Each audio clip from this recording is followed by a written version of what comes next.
Welcome back to another Crypto Gorilla interview. Today, I have the pleasure of interviewing Serpin Taxt, the CEO of Ethos. Mr. Serpin, welcome to the show. Yeah, thanks for having me. Excited to be here and chat a little bit about Ethos today. Of course. Well, let's get right into it. So Ethos has been popping off, dude. Everybody on Twitter is talking about it. There's debates going on. I mean, I tweeted the other day, which kind of got this started. Maybe let's start off by you giving us the elevator pitch, like a quick 30 seconds on what Ethos is, your vision for it, like how you want it to be used.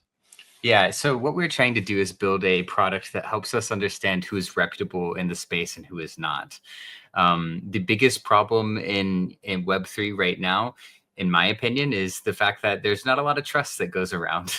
And one of the things that we think that we can do, we've built basically a novel protocol that we think can help prove who is reputable through people signaling that they trust each other.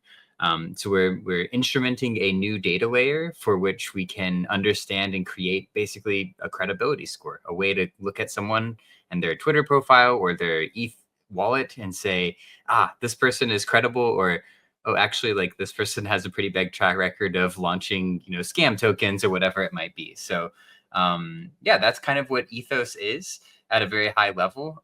Been around for about 5 months now and have, really hit a lot of traction here in the past few weeks. Yeah, it's interesting, the score thing. I mean, people are pretty obsessed with their scores. It kind of reminds me a little bit of that Black Mirror episode where you have like a social score. Totally. Could you explain to people first how you get a score? So there's reviews, there's vouchers, and there's this new slashing feature. Yeah, so everything on Ethos is driven by peer feedback.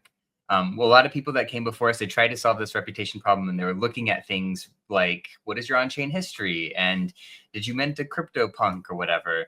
And we felt like those didn't really tell you if you were like a jerk or not. Like, it doesn't really like help you understand if you scammed someone.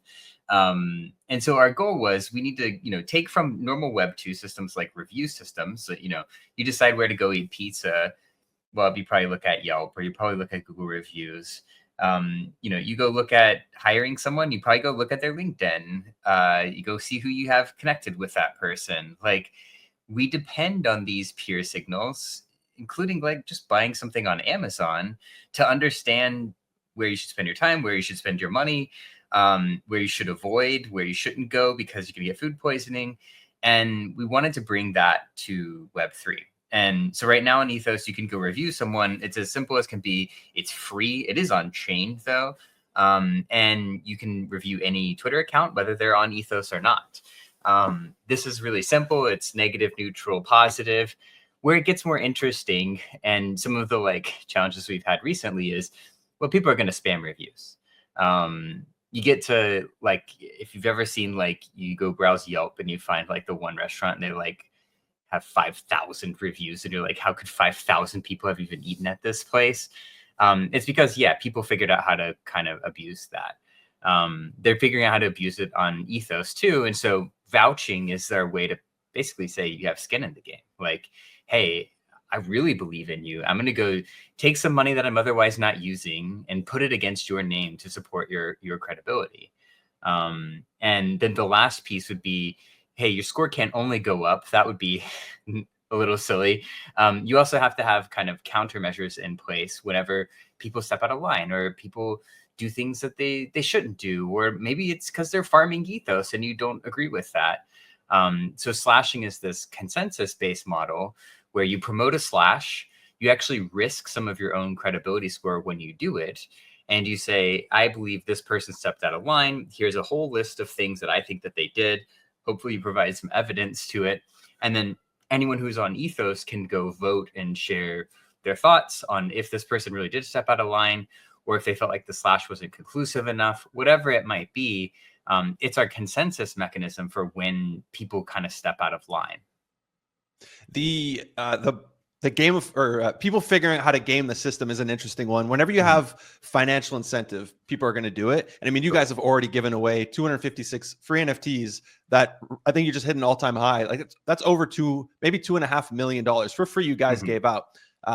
So how do you stop? Like, I've gotten DMs, vouch for vouch. You know, you said the vouch consensus, but I know people who are just, hey, I'll put in 0.5, you put in 0.5. will even each other out. There's Yeah. review for reviews, and then there's also dedicated Discord chats. Like I'm in Discords where people totally. are just I've farming seen them. for free. Yeah. So how do you get around that, as well as, you know, I mean, anytime there's financial opportunity, people, I've seen tweets of like somebody saying, hey, this company approached me and they said, I saw you on Ethos. So people are getting opportunities. So they're incentivized to have a high score for airdrops, for opportunities. So really, how do you beat that, especially if they're cheating the vouch for vouch system? Yeah, I mean, at the end of the day, you want people to want to have a high score. Like that means that you have social capital and you can build signal from that person versus like a bot or someone that's like a known bad actor, right? So I always think about it, categorizing these into 3 buckets. It's like, can you identify bad actors with Ethos? We do a pretty good job of that. Can we identify real people versus like bots? I think we can do a pretty good job of that. And then the hardest part, which is where we're getting into, is like, how do you stack rank reputation?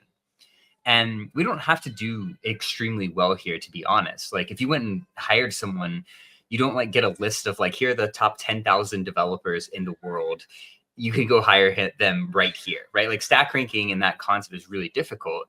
And so what I think about is, yeah, of course, people are going to want to build their score. We want them to build their score up, right? We want that credibility to reflect in their score. Now, the challenging part is a lot of the time it can be really pure and organic where I know you, you know me, and we review each other because we support each other. And that's good, right? That's a good thing. Like now I know that you and I know each other, or I know that this person and that person know each other. That's helpful. Where it breaks is when it's people that don't know each other.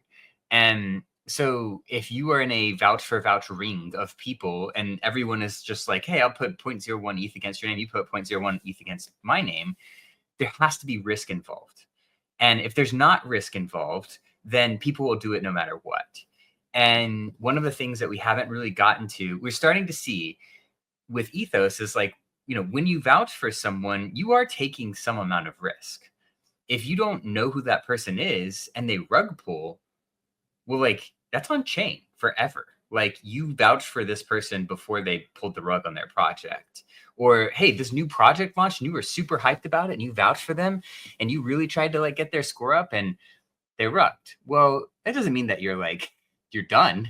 But if you build a reputation of supporting projects that end up rug pulling, people at least have the ability to go observe that. And so the other part of the risk that is starting to come into play that not everyone realizes because they haven't completely changed their behavior yet, is if I go vouch for someone and they get slashed, I can lose part of my credibility score if the slash goes through. And this is a really effective strategy if you're trying to get rid of farmers who we've seen groups of like, okay, if you join Ethos and you're 7 days in and you've written 500 reviews, you're not a real person, right? Like one, no one knows more than 100 people in their whole life, really. And 2, it's pretty obvious. The way that the system works is if you were to call one of those people out and say, hey, this person's like explicitly farming, obviously AI generated reviews, does not seem to know any of these people, and they have like 100% reciprocated vouch rate or review rate, you could slash them and that would affect every single one of those people's scores that was supporting that person. And so we've started, that was a recent thing that we did in one of our changes. We publicly voted on it. We had people give their input of like, we need this kind of blast radius such that when I vouch for someone, if they get slashed, like 1, I'm going to like remove my vouch for them if they're getting slashed, but 2, I can have risk there. And I can lose my own like measurable capital by supporting some of those people. We've seen the behavior change for some people, but it usually takes them getting slashed. Like a good example, I know I'm talking a lot, but a good example is like Blast. A lot of people positively reviewed Blast. I think it was Clemente slashed Blast and it was successful. And all the people that supported Blast, they lost like 20 credibility score. And I saw a lot of people that were like, I didn't really need to positively review Blast. Like, I didn't really like need to vouch for them. Why? Like looking back, like that wasn't really a positive endorsement.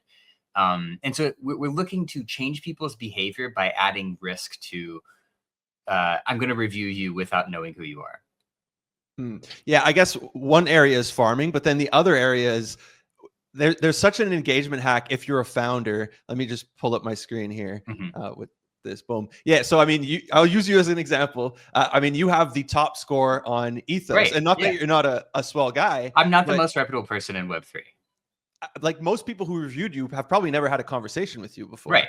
Right. And we see this time and time again where, you know, a new founder pops in, nobody's heard of him, but his engagement on Twitter goes through the roof. Everybody is like simping basically because they want to get like an airdrop or a whitelist or something. And then, I mean, right now, I'll pull my screen back up. If we look on the homepage, we have Zeet and we have Pawns. They're getting a ton of reviews. Not that he's not a great guy, but he's going up probably because he just dropped this thing, right? So that's the other area where, you know, it's like an easy engagement hack, and all the reviews are 100%, all positive.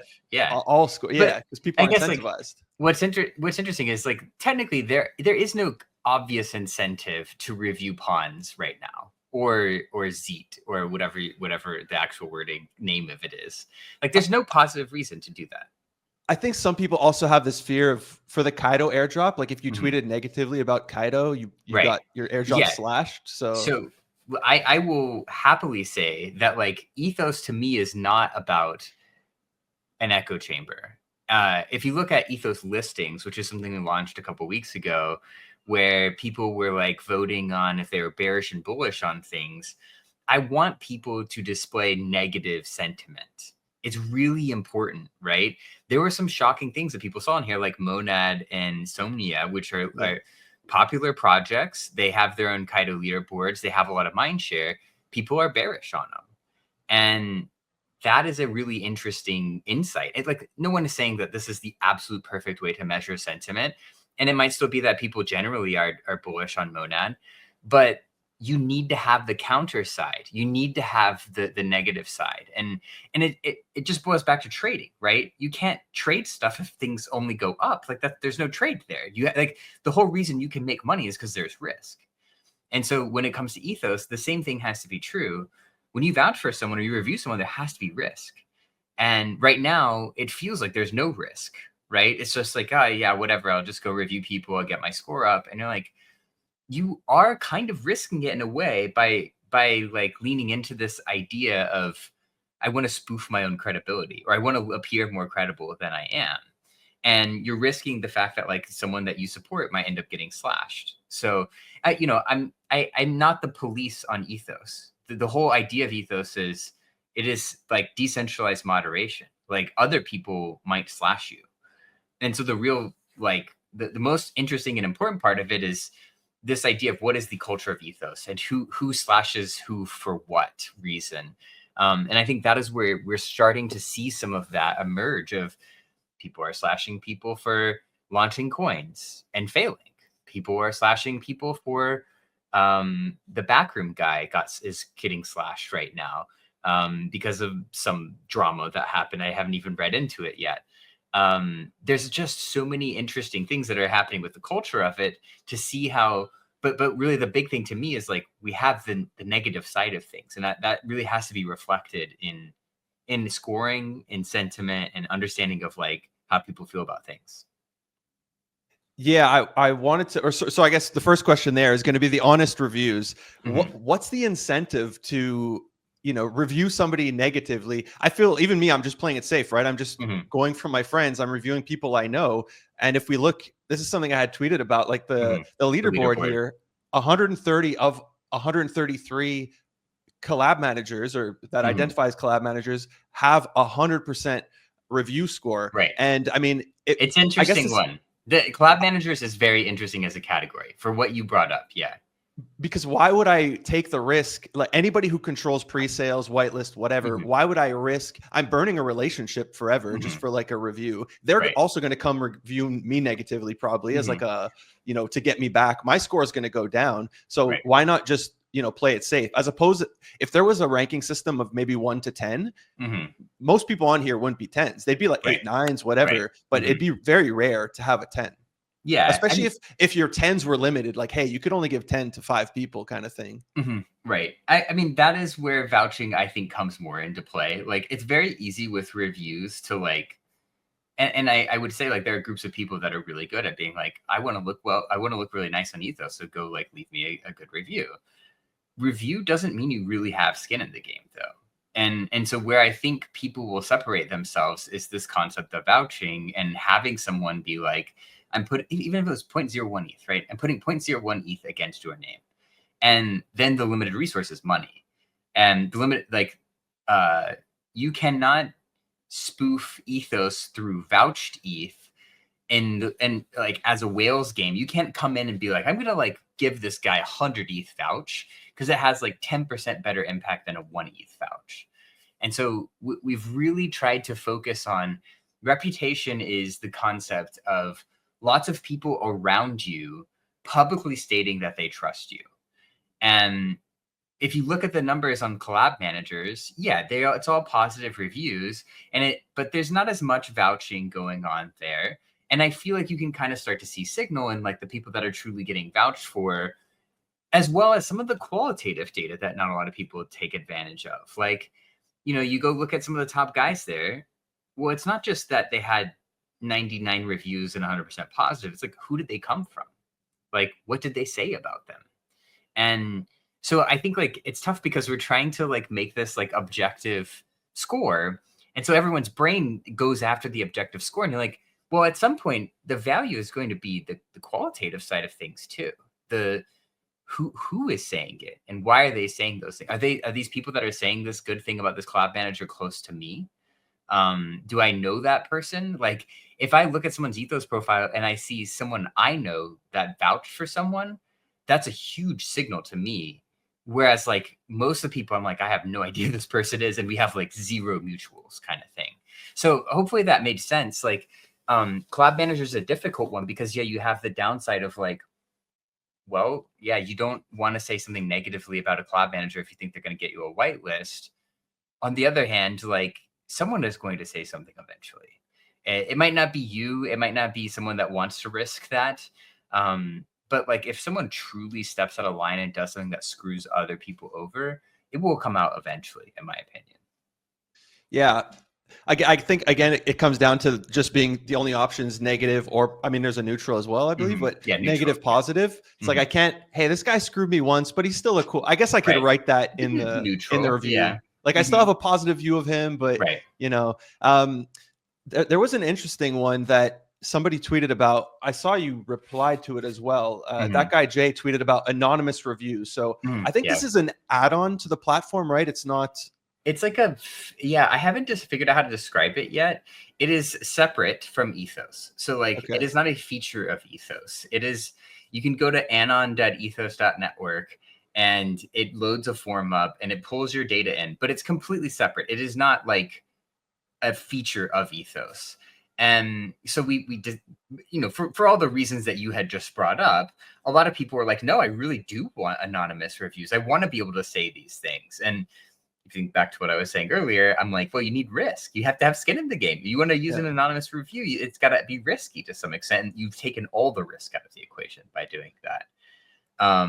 However, I built anonymous reviews because anyone could have built anonymous reviews. You just set up an account and allow people to send you messages, and then you review other people on their behalf. Like it's kind of like an app on Ethos is the easiest way to think about it.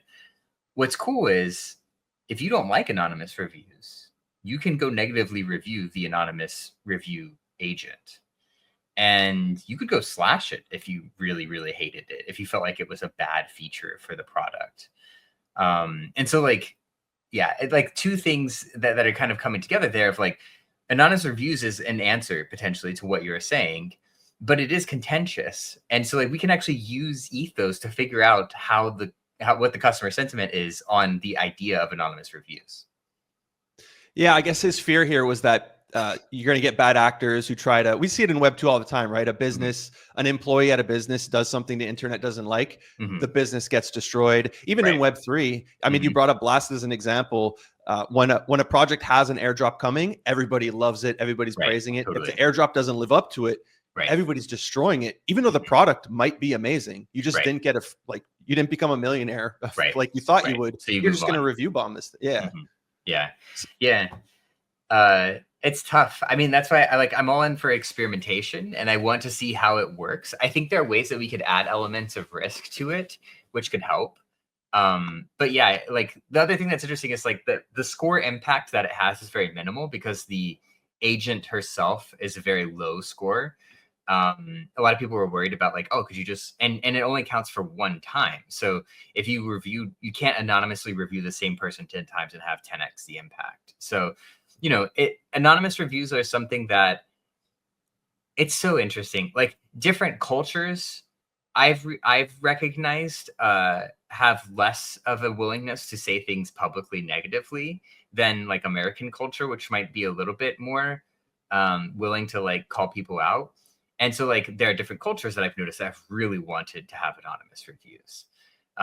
There are, I would say, the people that come to me that want anonymous reviews the most are the people with the most power because they have the most to lose. Yeah. And that's kind of scary to me of like, to go back, like that's actually one of the parts of the anonymous reviews is we do qualify where the review came from. Was it a reputable person? Was it an exemplary person? And that can really help with kind of at least giving a little bit of like credibility to the anonymous review itself. But yeah, we built it because we had demands and I'm willing to experiment. And the tool is technically like self-serving in the sense that if people hate it, they can just go negatively review the tool itself. Yeah, I can see both sides to it. It's something I was thinking, hey, it would fix a lot of problems, but a lot of people were. I asked like, hey, if there's any questions you want me to ask, and it's one of the requests I got. People were like, this is a useless feature, but I could definitely see the benefits. I wanted to jump into the leaderboards, so I had tweeted this out, which is what spawned the conversation because I was saying, hey, what's the point of skill-based leaderboards if it has nothing to do with the skills? But maybe before that, like to you on this platform, what do the leaderboards represent? Yeah, I mean, it's a categorization of people, a grouping of people based on how they identify themselves, as opposed to like a stack ranking of how reputable people are. It's kind of tough because people like competition. People like leaderboards. As a product builder, it's nice to build leaderboards because it creates conversation, it creates discussion. It actually helps us build the product better of like, why is this guy higher than that guy in the leaderboard? And we can go look at it and think about it. Or your discussion yesterday of like, wait, if I'm looking at it as a leaderboard of credibility, like why would the like most credible angel be not the person that like does the best angel investments? And so to me, it is more of a way to say, how do people self-identify and who are the most reputable people on that list?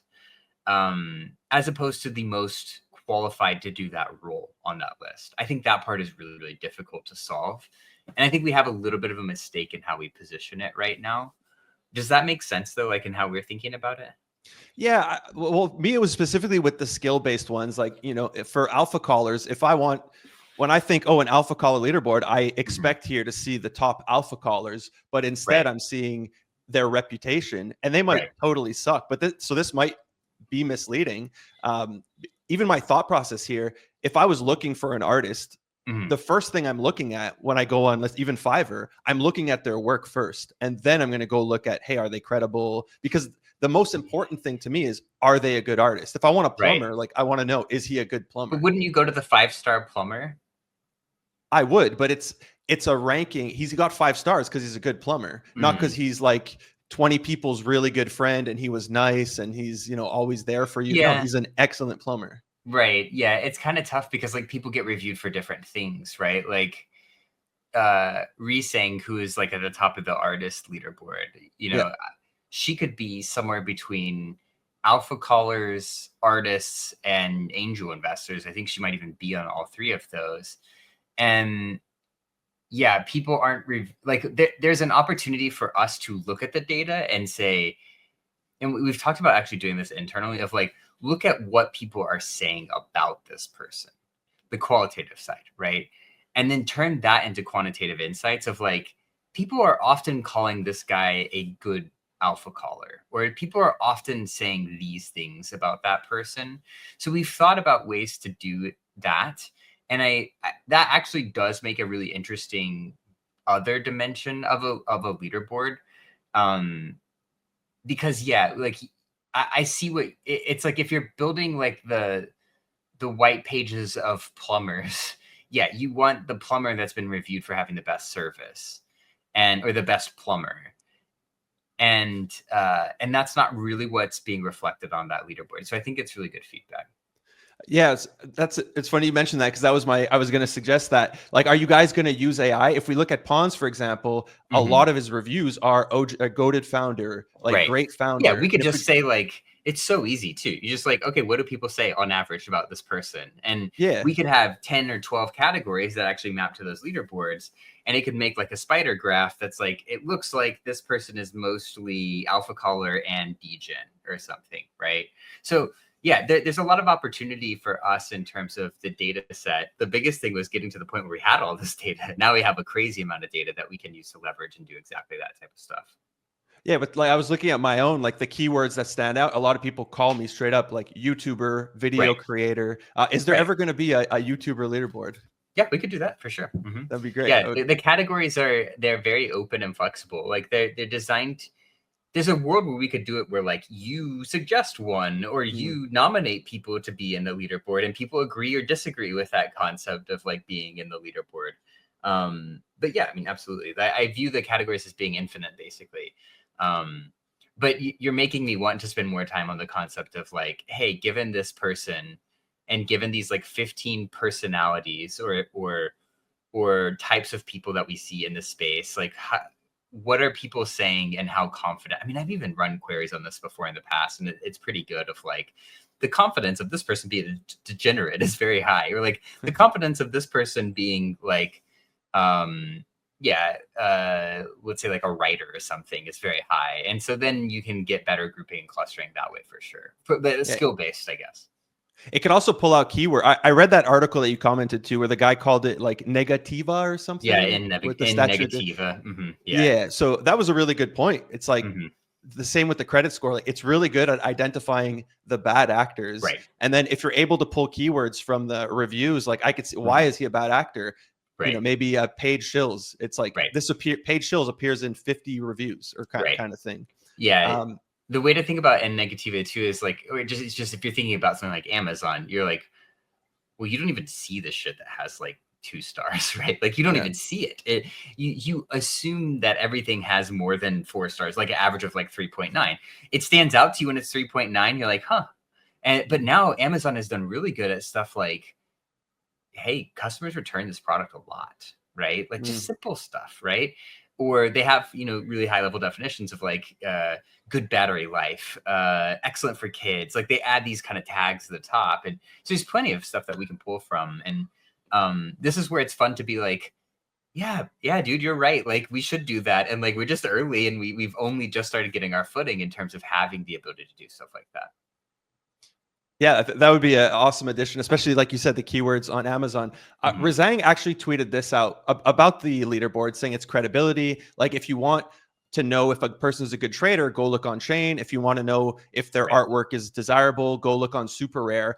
Do you have plans to eventually pull all this data from APIs and then you could become some sort of like Glassdoor or LinkedIn or whatever? Because right now I find a person on Ethos, he's cool, then I got to leave the platform. But if you want to retain them, you want them doing their research on the platform. It's interesting. I actually, I look at us more as integrating deeper in other products than like keeping people in ours. Like Ethos itself with the score is a very easy to understand thing. I would rather you go look at Super Rare and you see the score in Super Rare, right? Because that's where you're making a decision, a purchase decision, right? Like you are thinking about who this person is and what do people say about them. Ethos is the system of record. It is where things get stored. And there are so many systems of engagement out there. It could be even just looking at something like Deck Screener, and you're like, oh, this new coin launch, like, yeah, what are the wallets behind it? Do any of them have Ethos wallets or Ethos scores? Like, we can't own that entire surface area because the surface area is basically infinite of where Ethos scores can apply. So it's a good question. And And like we definitely could bring some more of that data in and have vested interest in doing so. But my goal right now is we've made the score as extensible or easy to implement and integrate as possible. And so we've been really focused on finding partners to bring the score into their products. Again, where the eyes are, as opposed to like expecting people to come to you. Agreed. And every time you add a new category, the data from Alpha Caller is completely different from the data for artists. So it's a lot of work for you guys to implement that and implement it correctly. It's so about the going into other people's products. I saw 2 posts recently, one from Echo, where they're talking about, like, I guess, investor scores, and you say, hey, you could use the Ethos score. And then there was also this post by Tyler talking about, this is kind of scary that they're going to do this, but Sam Altman's iris scan into Reddit. And you talk about Ethos. So this is something you guys are actively pursuing to find partners to plug in and turn it into like a revenue stream for you guys? Yeah, I mean, I would say Reddit is definitely something that's more like pie in the sky. Like, oh, one day, right now we're really focused on crypto, right? The problem is most abundant. There's a lack of trust and there's a financial loss. Like, we can help solve that problem. When I think about something like Echo, that just falls into the same bucket of like that Echo as a product and helping founders find investors that are credible. It's helpful to know that. It's helpful to qualify who the potential investors in your product are. You want your allocation for your hot new product to go to the most credible people in the space, not to the people that like have the fastest fingers kind of thing. And so it's funny because the reality is the credibility score basically goes everywhere in crypto. Like we have an integration on OpenSea. You can see on OpenSea when people are buying and selling NFTs. And if it's a known wallet, if you can go to look at the holders and you can see the top holder is an Ethos holder or not.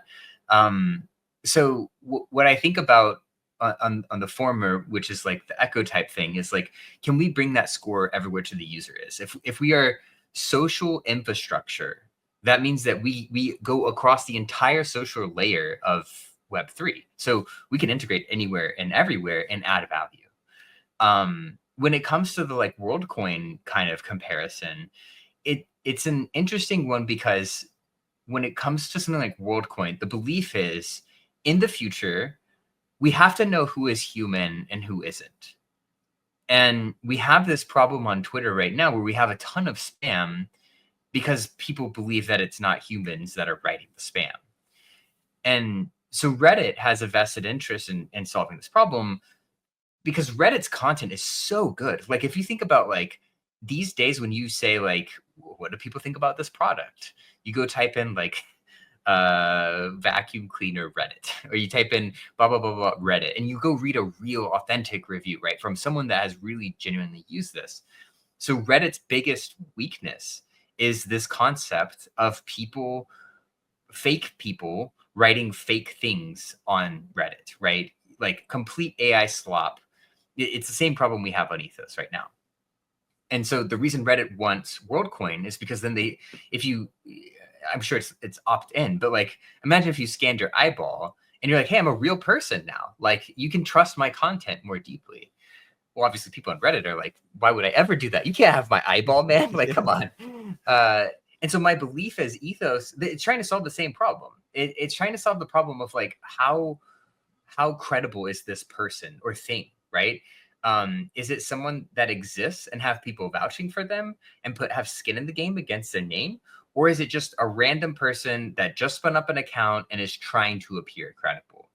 And so there's a world one day where someone like Reddit could get a lot of value out of having Ethos scores within the platform, because then it could help better identify like, hey, this content is coming from a system that has reviewed peer-to-peer and said like, this person is real effectively, without ever saying, here's my eyeball, here's my palm, here's whatever, right? And so like that is close. Like why I really like that tweet so much is it's helping people realize like there is a potential world where Ethos scores, this idea of like documenting through peer-to-peer trust, is a better answer, in my opinion, than giving up your own biometric data to show off to the world that you're human. But when it grows, like right now, I'm able to see, okay, 12 people I know reviewed this person. But once the platform gets so big at one point, even if somebody has 1 million reviews and I don't know, I'm not going to know I guess there's like what's the saying, 7 degrees of separation. We all know somebody, but Right. most of the time I might not know. I look on Instagram, I see a page, nobody I know follows it. It doesn't mean that page sucks. How do you evaluate if somebody's human without truly proving they're human? Yeah. And so my perspective is I don't give a shit if they're human or not. Like, I give a shit if they're reputable or not. And but people can still like fake it, right? Like we're seeing right now where there's these farms and people are so your bumping goal is just score. make it as hard as possible, right? You can never prevent it 100%. Everyone is always going to find ways to spoof it, period, right? Your goal is make it as difficult as possible. And today on Twitter, it is incredibly easy and cheap to spoof looking like a real person, to spoof how many views your tweets get, to spoof how many people are in a Twitter space. Like, all of those things are like, and they're not even, it's like trivially cheap. It's like 40 cents. It's like 4 cents to get 100,000 views on your tweets, kind of thing. And so my opinion is, yeah, people are going to find ways to abuse it. You're trying to make it expensive in social capital, in actual capital, or in time. And if you can make it such that you build that social capital up over those 3 kind of parameters, then you're not willing to give it up. It becomes really difficult to spoof it. And you have created a barrier of entry. You've set a bar, basically, that some people have to jump over to prove that they are some form of reputable. Hopefully that makes sense of like, you're just trying to raise that bar from like 4 cents to like time, reputation, and money, which is like way more complex and difficult to spoof. I wanted to talk about this feature here, the market. So here I could trade basically people's reputation if I think in the future they're going to do something scammy or not. Yeah, it's kind of like a combination of a prediction market, but it's a perpetual market because it never resolves. A really good example, I would say, is actually AIXBT. So AIXBT had a market. It started whenever when we launched Ethos Markets. If you zoom out to like 1 year, you can see how his reputation has basically changed over time.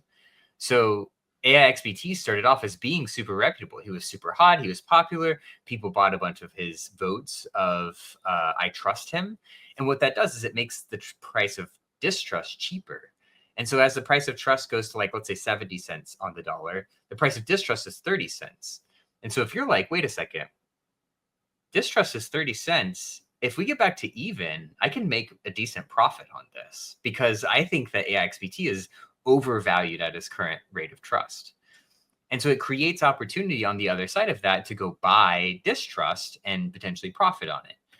And in this case, the amount of trust for AIXBT has gone down so much that he's now below the like normal 50-50 threshold. And there are plenty of people that bought at the like top, like, so they put their money in trust of AIXBT at 65% and have profited on the fact that he is now below 50%. It's definitely an interesting market. I wonder if there's going to be, FUD campaigns that go on where somebody buys, somebody gets really trustworthy. You ape in distrust, and then you release even like fake info, fake screenshots, or whatever it is. It could be fake. But then what does that say about your own credibility, right? Like, hey, but if you just made 100K, like you don't care about, totally, yeah. So or you do it from a non-account kind of thing, right? Yeah. But that is where it gets interesting. And one of the things we did last week was these are now feeding into the scores. And so let's say that you created a market and everyone was like, I don't trust this guy. Actually, they could go tank your Ethos score in one buy. Like they could put 15 ETH against your name. Now they're risking 15 ETH a lot. So like this is the like I think about everything in Ethos on the risk scale, right? Like review is like not very risky. Vouch is a little bit more risky. Slash is risky because you can lose your social capital. The riskiest is Ethos Markets, right? If I put 15 ETH against your name, someone could be like, wait, that's dumb. He's absolutely trustworthy and be the counterparty for me and buy up your trust. And then if I sell, I'm at a loss, right? So it is a really fascinating concept. We call them reputation markets. And that is what I would call infofi. The concept of infofi is financialization of information, right? It's not just here's a leaderboard and a bunch of information about who's reputable or credible or who has the most mind share. It's financialization of information. And so I feel like Ethos Markets, the other example of that is actually noise.xyz, is like financialization of information. Yeah, noise is really fun. I've been playing around. I still haven't put any money into the Ethos Markets, but I definitely need to try it out. I It's wanted to fun. get into your NFTs here. I mean, you guys airdrop these top Mhm. 256. They're currently at an all-time high, I believe, 4.1 ETH. Nice. Multiple millions airdropped to people for free. So kind of multiple questions here. One, what inspired this art here? And then Yeah. what do these NFTs do? Yeah. So what inspired the art is a good. So we used OpenAI to generate all of them. Like you remember, like 6 weeks ago, 8 weeks ago, 12 weeks ago, the new image model with ChatGPT came out in OpenAI, and honestly, the art we were just looking for like a very like sketch based style that stood out. And I don't know, I was just generating stuff on the fly, and I got the base model, which is just the guy. He has no traits or anything. And I was like, okay, well, now we can go build traits on top of it and build some like cool 1 out of 1s and stuff. And so, yeah, I mean, like what inspired it was just like prompt generation. And then like we took one and then started building stuff on top of it. So they're all like hand generated, and we're really happy with how good they looked coming out of OpenAI. I actually think for future projects, if someone can tap into how to do this more like automatic than we did, because we had to like manually generate every single one of them. If someone could figure out how to do that at scale, we'd get way better looking NFTs than we have today. Like everyone's NFT would look really, really good. Then like the like traditional like, oh, I drew something and then I pasted another layer on top of it and I pasted that layer on top of that. Like you really want to be able to integrate those traits and features better. And I think the validators do that well. What do they do? Well, right now, you get a nice little badge next to your name. It says you own a validator on there. There's a validator Discord chat where people just spam the validator icon. There's no alpha in there at all, or Velveeta cheese because the icon looks like Velveeta cheese. And then, yeah, you get an XP bonus and multiplier right now through having a validator. And But so we go ahead. but nothing for other people. Like let's say I'm a validator. Does it affect other people's score if I come in? Do I boost No, other yeah, people? yeah. Okay. No, it doesn't have any effect on the platform today. Okay. We've thought about plenty of things that we've wanted to do. I don't have any solid commitments about what we want to do with validators. I'm always thinking about ways that we can add value to people that own validators. I think that XP and being able to earn more XP for being a validator is pretty cool right now. But yeah, I'm not saying they're like it's done and it's over. That we cannot mint anymore. There are not more validators coming. That 256 collection is locked. So hopefully that gives some people some insight into how we think about it. I don't know if you can answer legally. I got to ask. One, are you going to have a token? Two, our validator is going to get an airdrop, and then three, our users going to get an airdrop for being on the platform. Vouch for vouch or vouching other people, not vouch for vouch. Playing on the markets, whatever earns you guys fees, right? Yeah, there's nothing that I can really share there yet. The main thing that we are trying to understand from giving people XP right now is understanding an incentive model. How do you incentivize people to do things without like making the rest of the product not work? How do you give incentive let's say that we gave incentive for slashing people? Well, that really kind of messes with how slashing works overall. And so we won't do that. But how do we understand and experiment with that today is really important for the future.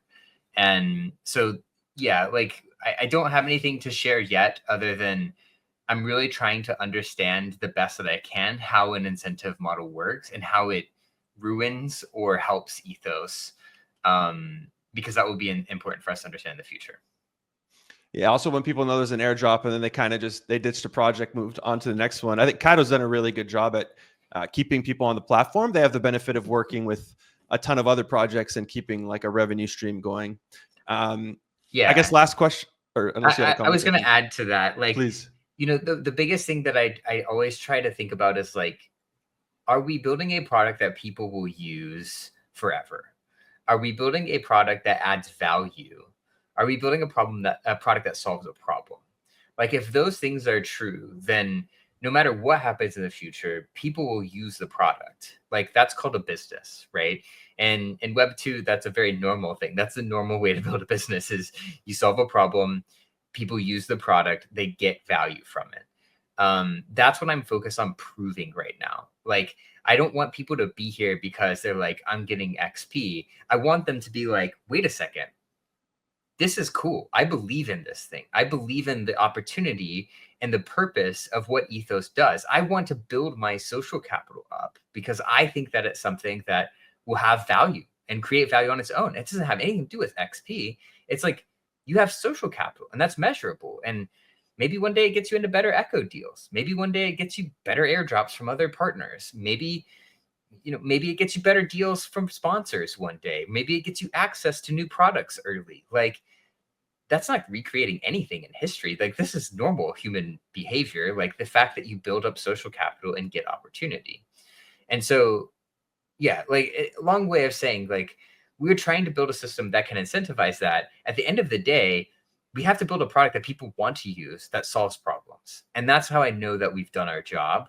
I have zero interest in building a product that people just move on from one day because there's no value. And so that's what we have to prove right now. I forget what the onboarding process was like since it's been a while. If let's say you did land a deal with Reddit or whatever, and Reddit users are interested in getting an Ethos account, there's a blockchain component involved in the sign up, right? You know what's cool is like no one even remembers after they sign up that they're on base, like that we're on base. Like you forget about it. The majority of the transaction, you upvote, you comment, you leave a review, all on chain. Everything is you get plain text. You can go see the exact text of what you wrote on chain, right? Which means it's censorship proof and it's very cool. But like the abstraction from the chain, like the more tools that we get, the more we have products like Privy, the more we have base with gas sponsorship and the new ERCs from the last upgrade that allow us to like sponsor things natively in Ethereum and have account abstraction. Like we are going to get to a point in Web3 where no one gives a shit about what chain they're on. Like, why would you care? Like, I get that people like love, Base or Avalanche, or they're like maxis on, Blast or whatever. And you're like, no one is going to care one day. And they shouldn't, because I don't give a shit if a product uses AWS or Google Cloud. And so what's cool is like, if we get to a world, like I vision a world where we make it to something like Reddit, and you're like, you don't have to think about the blockchain at all, right? The blockchain is just a means by which we deliver the product. And the further we get away from the blockchain and create more obfuscation for the user such that they can't see that, is a huge win. And the technology that we have now versus 2 years ago enables us to get there. Like we could not get there before this. So it's crazy. Every day in this space, like there's more and more technology that truly enables us to get to a world-class user experience. But versus like, 3 years ago, minting an NFT directly from the contract kind of thing. Yeah, I guess the next step would just be a frictionless, where they're not even aware during the sign-up process. Maybe you generate a wallet for them. Yeah, we could totally do that. Yeah. Like, I mean, Privy does this with lots of accounts now, right? You sign up for an account, it creates a wallet. You can like help self-fund it, or you can help just sponsor gas. Like sponsoring gas is a huge thing. And yeah, it is very cool. I think, from the builder perspective, like it is underrated how much progress is happening on the user experience front right now. And people don't talk about that on Twitter because they're not builders, right? Like you wouldn't even understand it really until you saw it. But it's really impressive. We are getting to the point where a Reddit user doesn't give a shit that the blockchain's underneath it. They have an Ethos score. They interact with things. It feels like it's just infrastructure at the end of the day, right? That's all it is. Final question here. I don't know how correct this info is, because I found a few different Dune dashboards. This one had a little logo. Let's just assume it's right. At the moment, it says you guys have a little over 10,000 users. Would that make sense? Yeah, that's about right. Yeah, profiles. Okay, so people that have accepted invites and created an account. Yeah.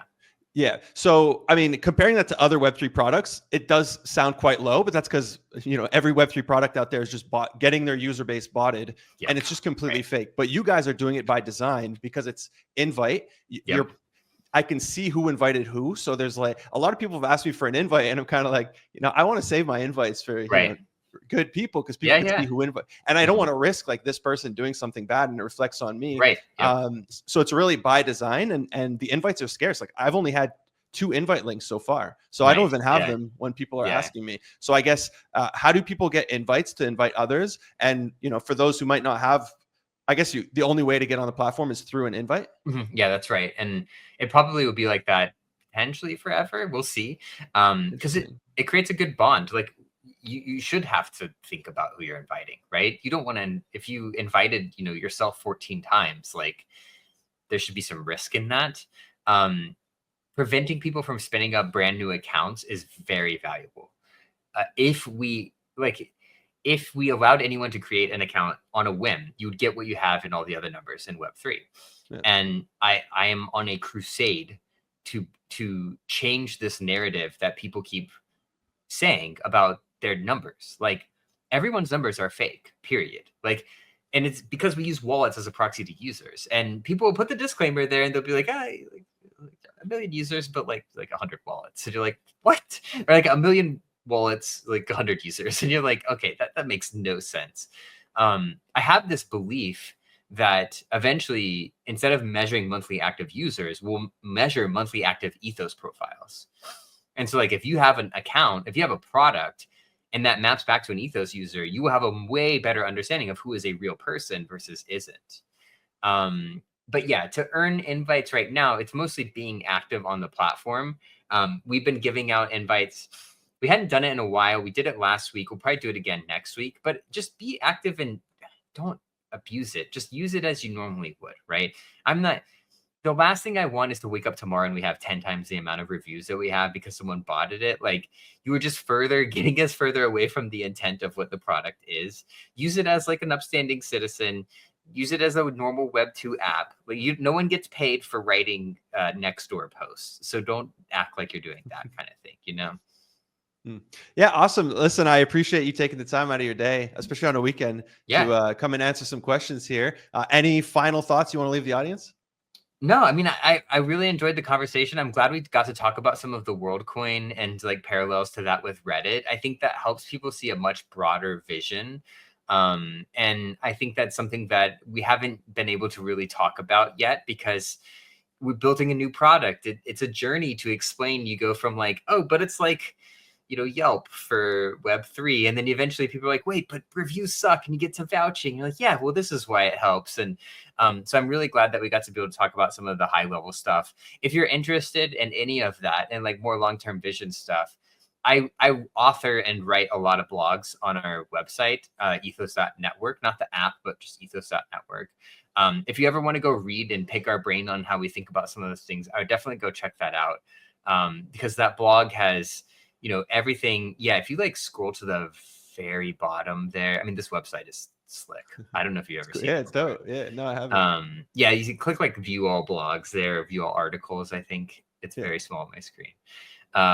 Yeah, like we do tons of writing. At the very bottom, there's like the ethos thesis and like, how did we come up with this? And what were we thinking about? And how would the mechanisms work? And I know it's Web3 and I know we're like all Zoomers, I guess, maybe, or pretend to be Zoomers. And like, we don't read, but if you're into reading, like I've really put a lot of thought into like how a lot of this stuff was created. Like this one goes, way back to like cypherpunkism values and quotes like Timothy May back in 1992 when they're talking about early Bitcoin and how reputation comes into play there. And so if you're into that, I would definitely go dig deeper because we really have thought about this a lot.